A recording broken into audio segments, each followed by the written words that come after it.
आई म्हणजे काय असते? आई म्हणजे वासराची गाय असते, लंगड्याचा पाय असते. आई असते जन्माची शिदोरी, सरतही नाही आणि उरतही नाही. स्वामी परिवार रेणापूरकर मोठा परिवार, जवळपास 25 सदस्य असलेला हे कुटुंब. आज त्या कुटुंबाकडं सर्व काही आहे. सर्व मुलं, सर्व नातू, सर्व बंधू आपापल्या ठिकाणी चांगलं काम करतात. शिक्षण क्षेत्र असेल, वैद्यकीय क्षेत्र असेल किंवा इतर क्षेत्रामध्ये आपापल्या परीनं चांगलं योगदान आहे.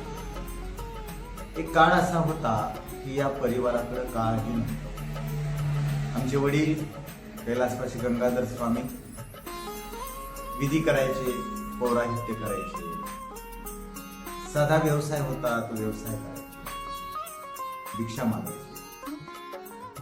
परंतु आमच्या या परिवाराला एका दोरीमध्ये बांधण्याचं खरं काम जर कोण केलं असेल तर ते आमच्या आई पार्वती देशमुख. काल मातोश्री वृद्धाश्रमामध्ये माहेरतर्फे सत्कार करण्यात आला.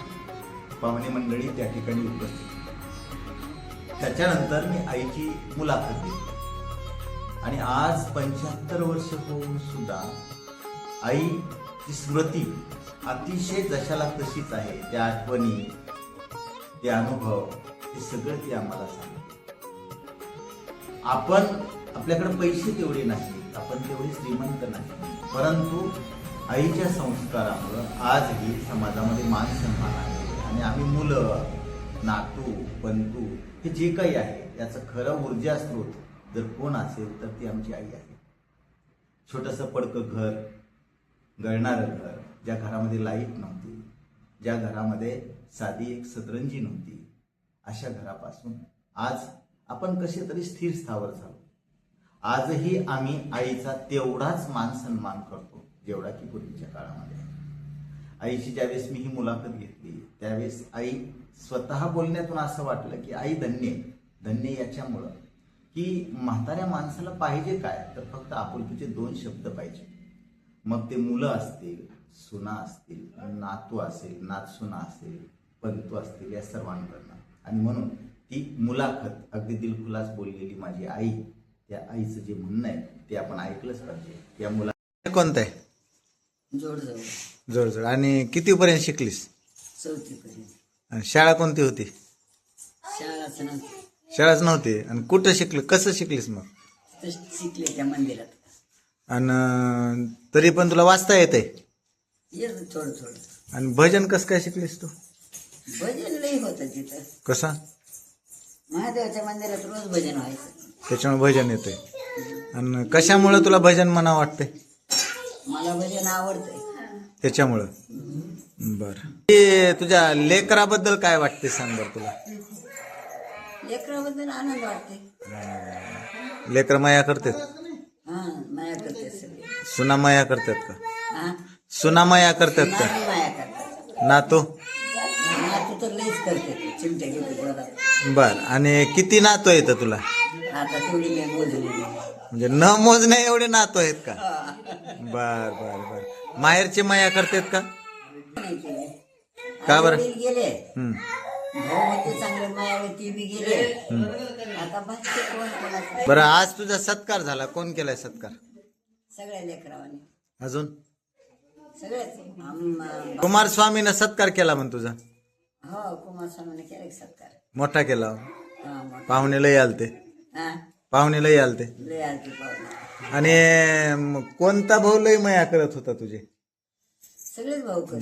जास्त माया, जास्त स्त्रीम मालिक म्हणायचं होतं. लय माया करत होता. काय करत होतं तुझ्यासाठी? हा, काय करत होतं तुझ्यासाठी?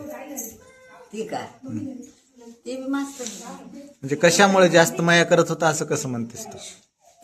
त्यांनी लईच मला हे करायचं, म्हणजे मला हलकं घर मिळालं.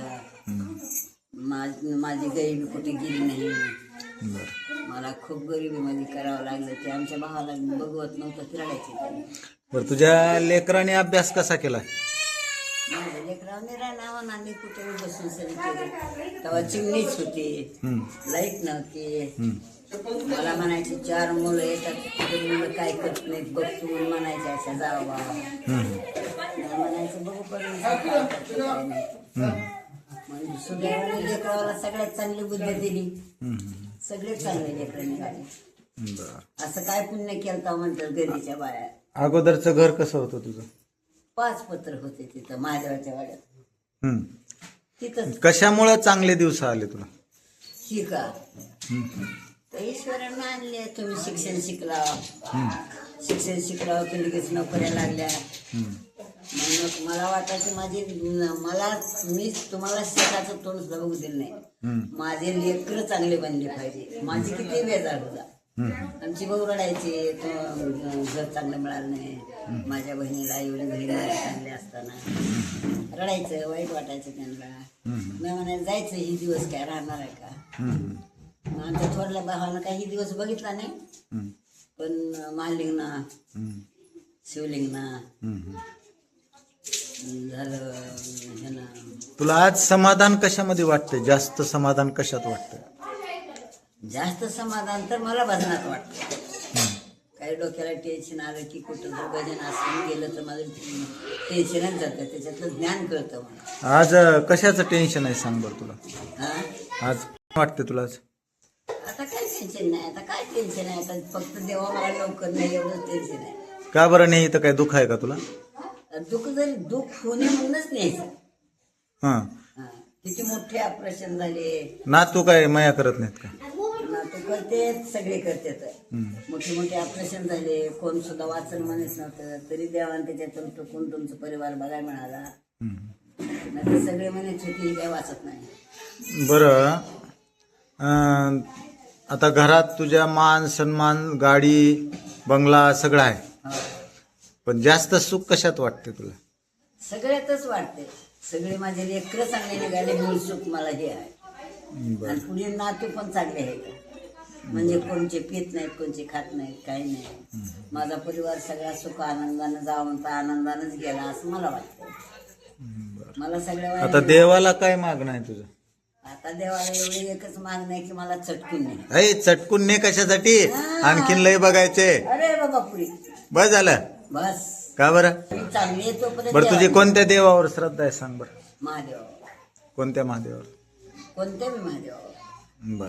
मी दररोज 3000 जप करते. मैत्रीण कोण आहे तुझी? आता इथं मैत्रीण कुणीच नाही. गावातलं घर चांगलं वाटतं का हे घर चांगलं वाटतं? ही चांगलं म्हणायचं. पण गावातल्या घरानं मला खूप चांगलं केलं. त्या महादेवानं माझं कल्याण केलं, चांगलं केलं. त्या बहिणी महादेवाचं खूप उपकार. बहिणीबद्दल काय वाटतंय? हा? बहिणीबद्दल तुझ्या? बहीण माझी लई चांगली होती. आता नेहलं देवाने त्याला काय करावं. मला तसली बहीणच मिळणार लई चांगली होती.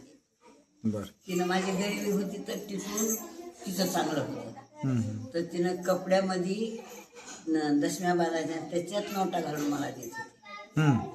ही काढून घे बघ, तूच काढून घे म्हणून सांगायची. तेव्हा फोन तरी कुठं तुम्हीच माहेर, तुम्हीच सासर, सगळं तुम्हीच लेकर. लेकरं चांगले निघाले ह्याच्यात मला खूप समाधान आहे. मग सुना बी चांगले निघाले. बरं, नाथ सुना सेवा करतात का? करतात. सगळ्या करतात ना? हा, सगळ्या नाथ सुना सेवा करतात. सगळे सेवा करतात नाथ. मला वाणीगडच्या बाया म्हणजे स्वप्नात वाटलं नव्हतं स्वामी एवढं चांगलं होईल तुमचं म्हणून.